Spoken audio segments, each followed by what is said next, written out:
고백하는 시간을 가졌습니다.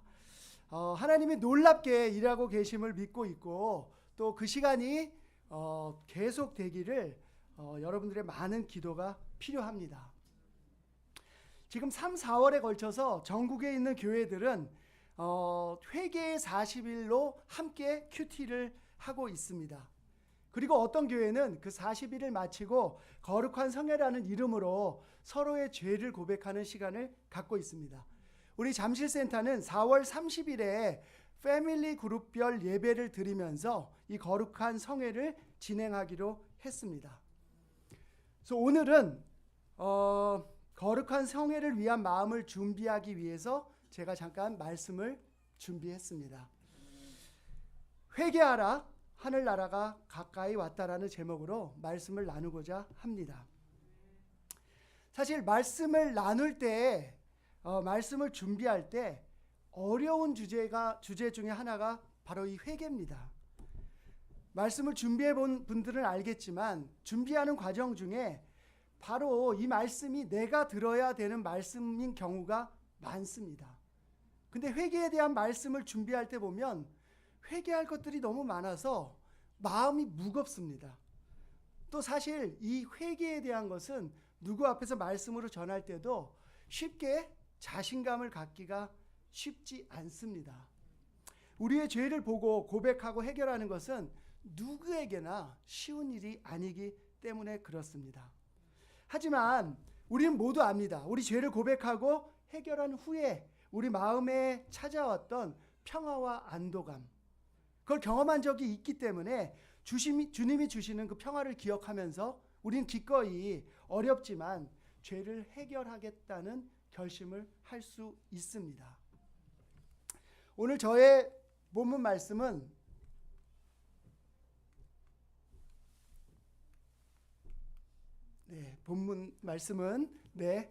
마태복음 3장 2절, 마태복음 4장 27절입니다. 회개하라, 천국이 가까이 왔다. 첫 번째 구절은 세례 요한이 그의 사역을 시작하면서 한 이야기고요. 두 번째 구절은 예수님의 사역을 시작하면서 하신 말씀입니다. 드라마를 볼 때도 주연이 등장하기 전에 조연이 했던 첫 번째 대사와 그 주연이 등장하고 나서 했던 첫 번째 대사가 같다면 그 대사는 굉장히 중요한 말씀, 그 드라마에서 굉장히 중요한 핵심적인 키워드가 됩니다. 그렇기 때문에 회개하라, 하늘나라가 가까이 왔다 하는 것은 예수님이 이 땅에 오셔서 우리에게 들려주고 싶은 가장 중요한 이야기 중에 하나일 거라고 생각이 됩니다.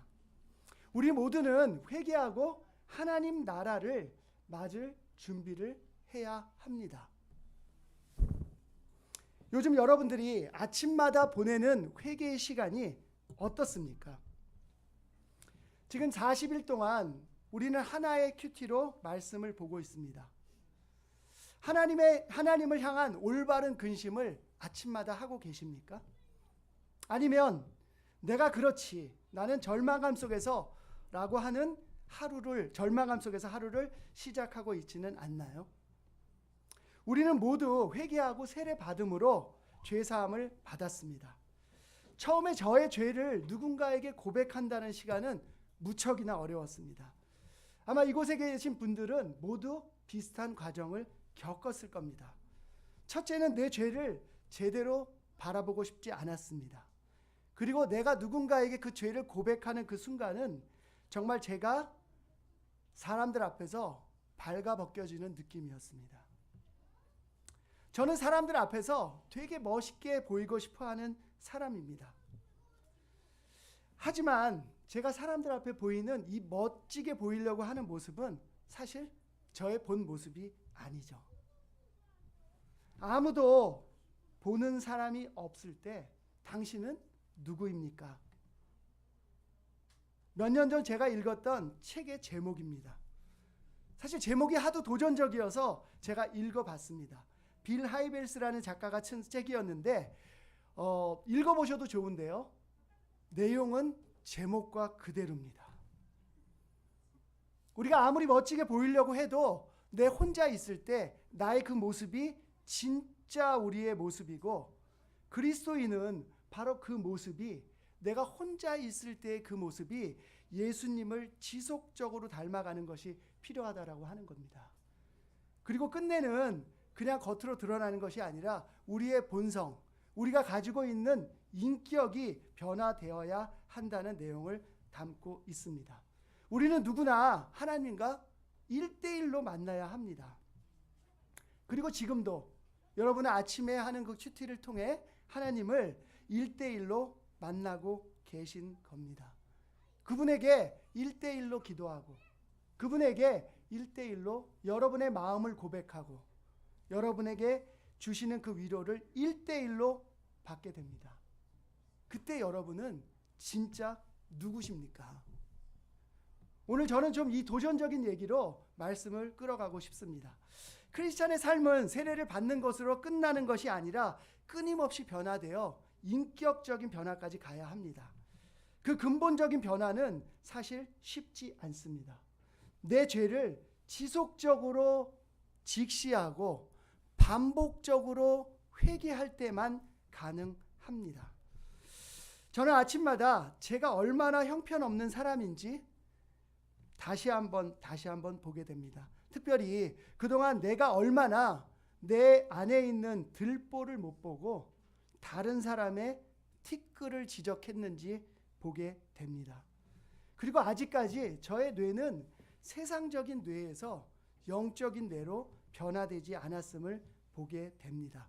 훨씬 더 많은 시간과 말씀과 기도와 주변 친구들의 도움이 필요하다는 생각을 절감하게 됩니다.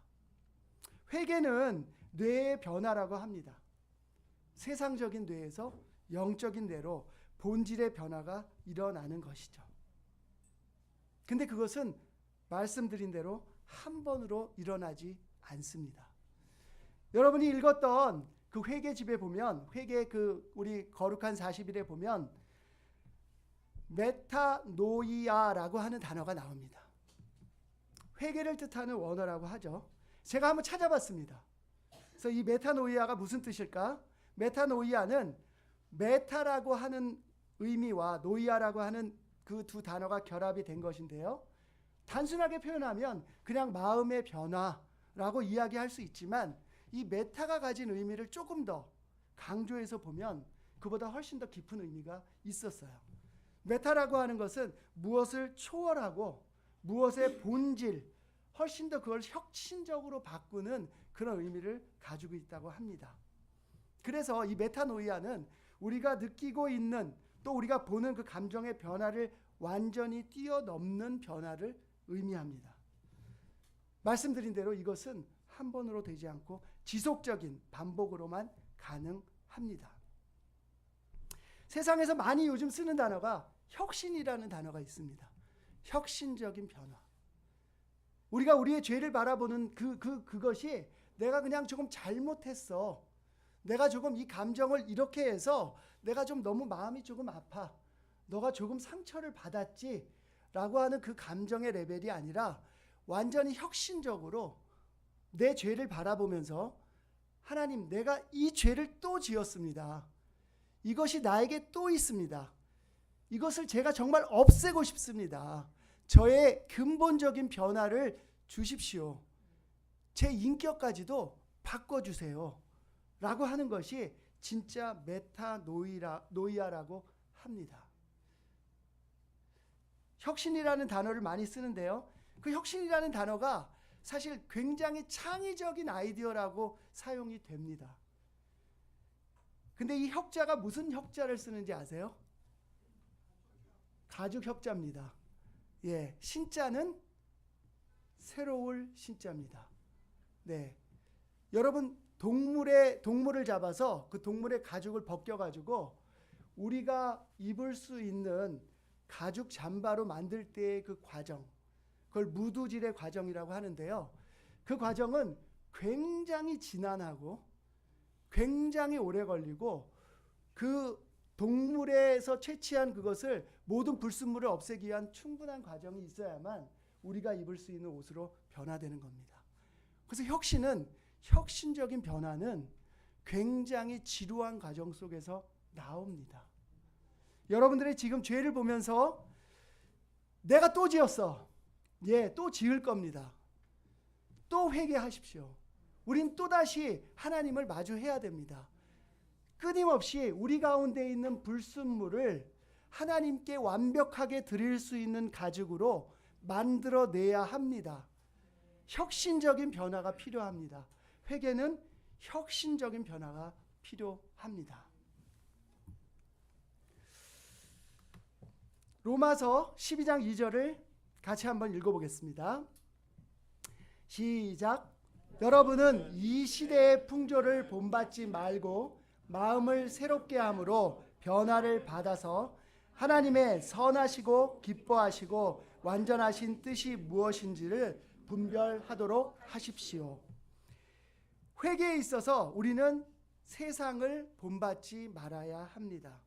세상의 풍조가 무엇입니까? 죄를 짓고 뻔뻔한 모습입니다. 죄가 무엇인지 알면서 반복해서 고의로 죄를 짓는 것입니다.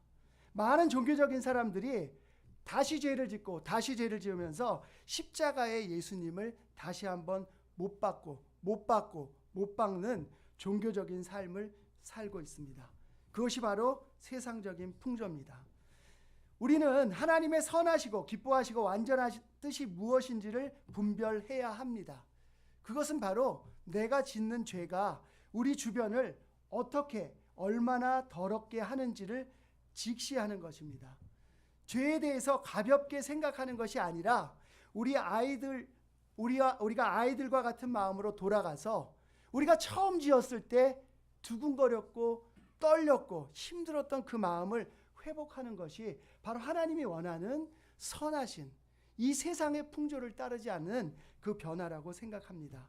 죄를 짓고 세상적인 논리로 합리화하는 대신에 마음을 새롭게 하여 다시 한번 십자가를 바라봐야 합니다. 죄에 대해서 뻔뻔한 모습이 아니라 겸손해야 합니다. 숨김이 아니라 우리에게는 고백이 필요합니다. 잠언 28장 13절에 이렇게 이야기하고 있습니다. 자기의 죄를 숨기는 사람은 잘 되지 못하지만 죄를 자백하고 그것을 끊어버리는 사람은 불쌍히 여김을 받는다.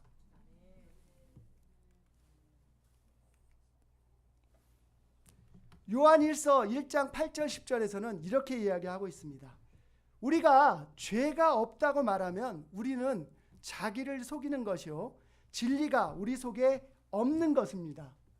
우리가 죄를 자백하면 하나님은 신실하시고 의로우신 분이셔서 우리 죄를 용서하시고 모든 불의에서 우리를 깨끗하게 해 주실 겁니다. 우리가 죄를 지은 일이 없다고 말하면 우리는 하나님을 거짓말장이로 만드는 것이며 하나님의 말씀이 우리 속에 있지 아니합니다. 고백하지 못할 죄가 있습니까? 예수님의 십자가를 생각하십시오. 하나님을 거짓말장이로 만들지 맙시다. 진리의 말씀으로 우리 마음을 채웠다면 성경에선 분명히 말씀하십니다. 진리가 우리의 마음에 있다면 우리는 하나님이 어떤 분인지 알게 될 것이고 그분은 자기의 죄를 고백하는 사람들의 죄를 용서하고 우리를 깨끗하게 해주시는 분임을 알게 될 겁니다. 그분은 이미 십자가 위에서 유일한 아들을 통해서 우리의 모든 죄를 용서하셨습니다. 그 사랑을 아는 우리에게는 회개밖에 없습니다. 그분의 사랑이 우리 회개의 유일한 힘이 되어야 합니다. 저도 저를 대신해서 저의 죄를 대신해서 죄를 지고 가신 예수님의 십자가를 생각하며 죄와 싸우고 있습니다. 말씀에선 얘기합니다. 우리는 한 번도 피를 흘리면서 죄와 싸운 적이 없다고요. 하지만 예수님은 피를 흘리면서 우리 죄를 위해 돌아가셨습니다. 우리 회개합시다. 회개하면서 하나님 나라가 가까이 왔음을 기대하고 준비합시다. 저의 두 번째 포인트는 하늘나라라고 하는 겁니다. 누가복음 9장 28절에서 33절을 제가 한번 읽어보도록 하겠습니다. 예수님이 제자들과 있으면서 하신 말씀입니다. 이 말씀을 하신 뒤에 8해쯤 되어서 예수께서는 베드로와 요한, 야고보를 데리고 기도하러 산에 올라가셨다. 예수께서 기도하고 계시는데 그 얼굴 모습이 변하고 그 옷이 눈부시게 휘어지고 빛이 났다. 그런데 갑자기 두 사람이 나타나 예수와 더불어 말을 하고 있었다. 그들은 모세와 엘리야였다. 그들은 영광에 쌓여 나타나서 예수께서 예루살렘에서 이루실 일, 곧 그의 떠나가심에 대하여 말하고 있었다. 베드로와 그 일행은 잠을 이기지 못해서 졸다가 깨어나서 예수의 영광을 보고 또 그와 함께 서 있는 두 사람을 보았다. 네.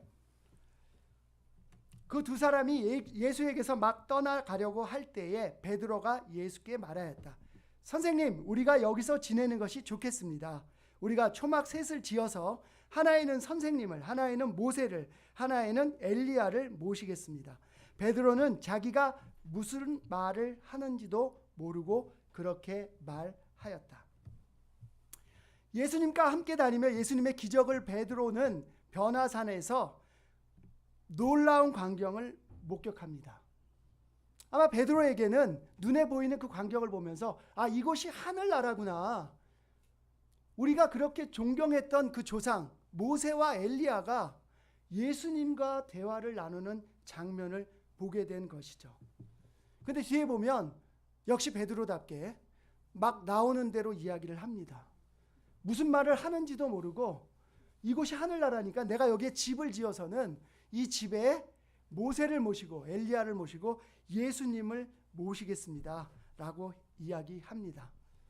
베드로가 이렇게 당황했다면 아마 우리 앞에 하늘나라가 나타난다고 하면, 펼쳐진다고 하면 우리도 별로 다르지는 않을 것입니다. 이처럼 하늘나라의 모습은 우리가 알 수 없는, 상상도 할 수 없는 초자연적인 모습이 분명합니다. 여러분은 그런 나라를 기대하고 준비하고 계십니까? 다 그렇죠. 우린 천국의 소망을 가지고 있습니다.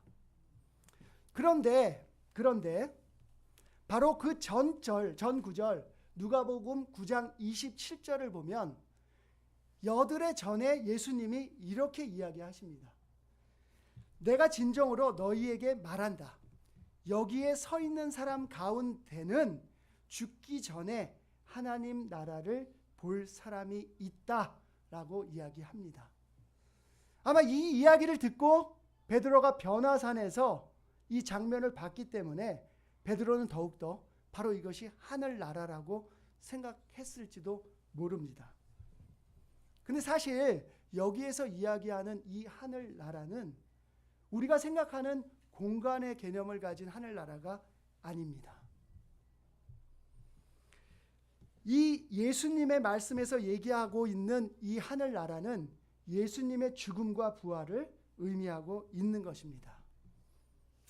하늘나라는 우리가 소망하고 기다리는 천국이기도 하지만 동시에 하나님이 지배하는 나라를 의미합니다. 즉 하나님의 힘이 모든 것에 작용하고 다스리는 그 나라, 바로 우리 가운데 하나님이 그 하나님의 말씀으로 우리 가운데 활동하시며 다스리시고, 여러분이 회개하는 마음으로 그 하나님의 말씀을 따라간다면 바로 이것이 하나님의 나라가 되는 것이죠. 여러분, 그런 하나님의 나라도 소망하고 계십니까? 그리고 또 하나님이 다스리는 하늘나라의 기쁨도 맛보고 계십니까?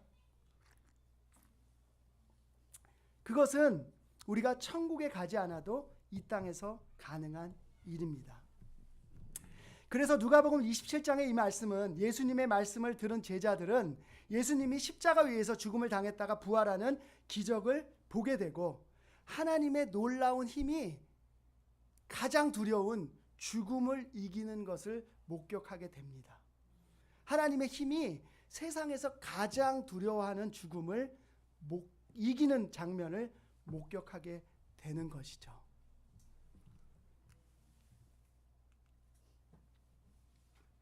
네.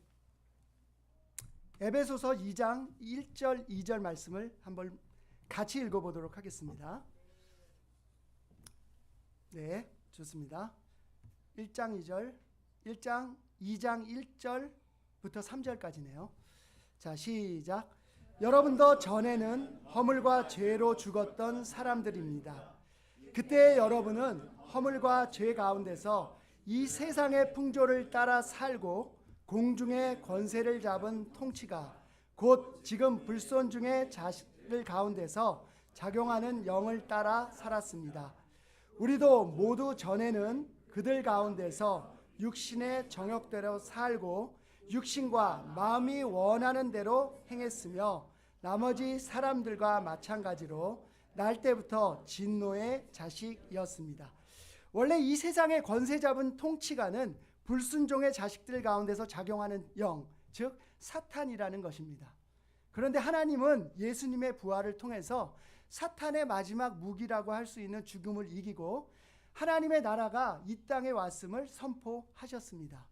바로 우리가 하는 그 회개는 우리가 소망하는 하늘 나라를 준비하는 것이기도 하지만 또한 이 땅에서 우리는 이 회개를 통해 하늘 나라의 맛을 보게 되는 것입니다.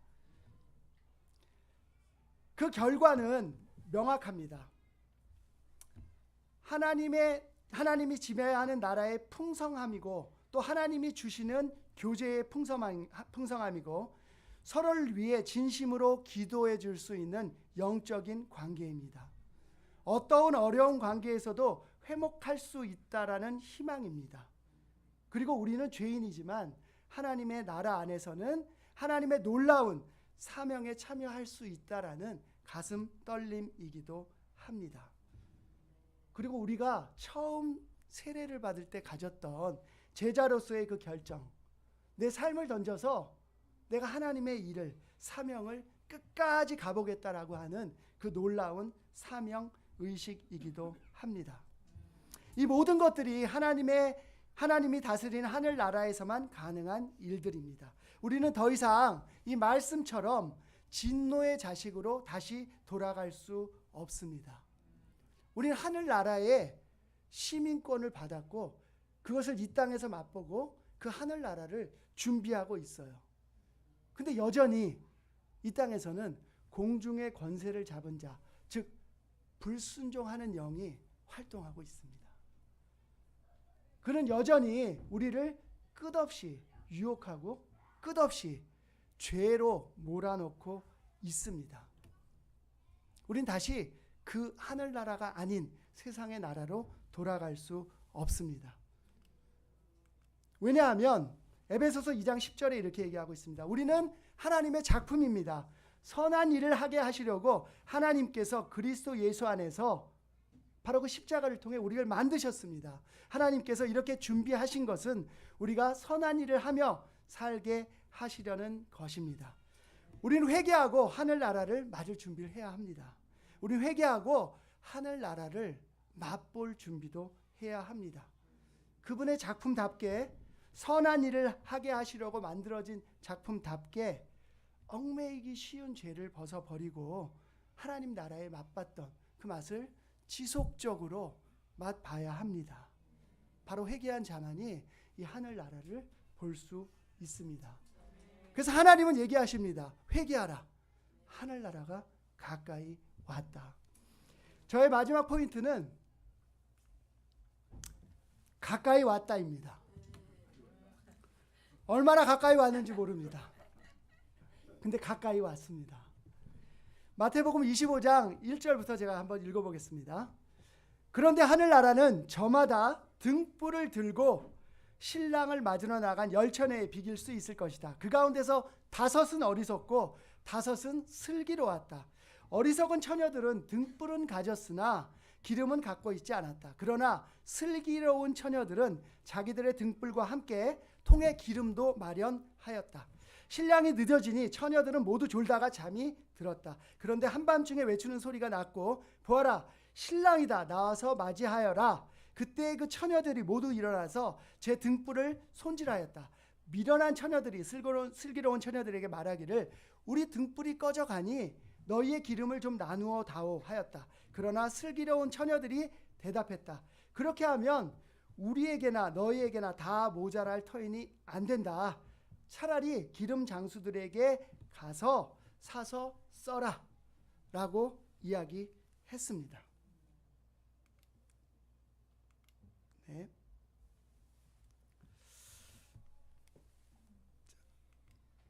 네. 까만 장면이 나오면 어떻게 하는지 알고 계시죠? 제 이야기에 귀를 기울여 주시면 됩니다. 예수님은 열처녀의 비유를 통해서 하늘나라에 대해서 이야기하고 계십니다. 유대인들의 결혼 예식은 3단계로 나눠져 있다 그래요. 뭐 다른 걸 다 알고 싶으시면 찾아보시면 되는데, 아무튼 세 번째 단계는 뭐냐 하면 신랑이 신부를 데리고 자신이 차려놓은 혼인잔치에 가는 겁니다. 우리가 성경에서 목격했던 가나의 혼인잔치 같은 것이죠. 예. 근데 신랑이 오는 날 신부의 친구들, 들러리들은 등불을 켜고서 신랑을 맞이해야 합니다. 신랑이 올 때 등불을 들고 맞이하지 못하면 그런 들러리는 잔치에도 참여할 수가 없다는 거예요. 그게 유대인들이 가진 결혼 의식이라고 합니다. 근데 중요한 건 뭐냐 하면, 문제는 뭐냐, 신랑이 언제 올지 모른다는 거예요. 방금 장면에서도 봤지만 신랑이 늦은 저녁에 오다 보니까 5명은 슬기롭게도 기름을 준비하고 등불을 준비하고 신랑을 맞이해야 되는데, 맞이해야 잔치에 참여할 수 있거든요. 그런데 나머지는 못하는 장면을 보게 된 겁니다. 오늘 하나님의 말씀으로 저는 사실 하나님의 은혜로 이 말씀을 전하게 됐습니다. 사실 이 구절을 볼 때마다 저는 이 기름이 뭘까? 또 이게 뭘까? 여러 가지 의문은 많이 있습니다. 뭐 이것저것 찾아보기도 했지만요. 근데 변함없이 이 구절을 볼 때마다 제 마음에 드는 것은 늘 깨어서 준비해야 된다라고 하는 것은 변함이 없습니다. 오늘의 말씀이 왜 은혜로 전해졌냐 하면, 저는 사실 이번 달 저의 설교가 4월 23일이라고 생각하고 있었습니다. 그래서 머릿속에 구상하고 있던 설교가 있었는데 시간이 좀 남았다고 생각해서 정리하지를 않았어요. 다음 주부터 정리하면 충분히 작성하면 되겠구나라고 생각을 했습니다. 근데 지난 금요일에 갑자기 우리 단톡방에 문지원 자매가 이번 주 예배 공지를 올렸습니다. 봤더니 설교에 제 이름이 있는 거예요. 그래서 문지원 자매한테 바로 톡을 했습니다. 잘못 올렸어. 그리고 혹시나 하고 구글 시트를 봤어요. 그랬더니 제 이름이 있었습니다. 그래서 제가 다시 용성 형제한테 확인을 봤더니 모른 척 하더군요. 급하게 구상했던 설교를 토요일 날부터 정리를 좀 했습니다. 근데 급하게 준비하려고 하다 보니까요, 정리가 잘 되지 않아요. 분명히 머릿속에는 이거 좋은 설교 소재라고 생각을 하고 주제라고 생각을 하고 있었는데, 정리를 하려고 하니까 내용도 까먹은 것 같고 쫓기다 보니 문장이 만들어지지 않습니다. 모든 게 다 꼬였어요. 그래서 컴퓨터를 접어두고 그냥 잤습니다. 금요일 날 컴퓨터를 접어두고 그냥 잤고요. 토요일 날 아침 11시부터 KTT 모임이 있었습니다. KTT 모임에 지하철을 타고 가면서 정말 하나님의 은혜로 그 전에 구상했던 거와는 전혀 다른 오늘의 말씀이 제 머릿속에 좀 생각이 났습니다. 그래서 하나님의 은혜로 사실 이 말씀을 전하게 되었고 감사하지 않을 수 없습니다.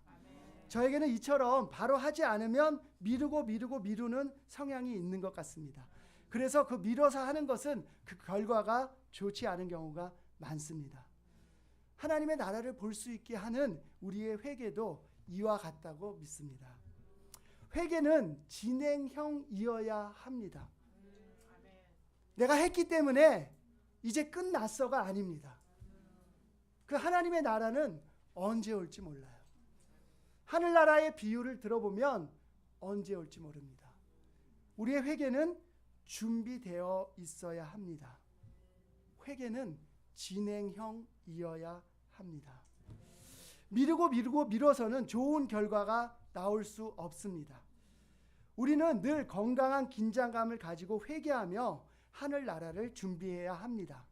본문에서 신랑이 온다는 소리를 들은 어리석은 다섯 처녀는 마지막 순간에 기름이 넉넉한 슬기로운 처녀들에게 빌리고 싶어 했습니다. 하지만 뜻대로 되지 못했습니다. 어쩌면 하늘나라를 준비하는 우리의 회개도 마지막에 하려면 이와 같을지 모릅니다.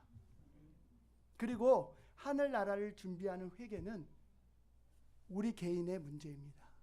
제가 옆 사람에게 빌릴 수도 없는 것이에요.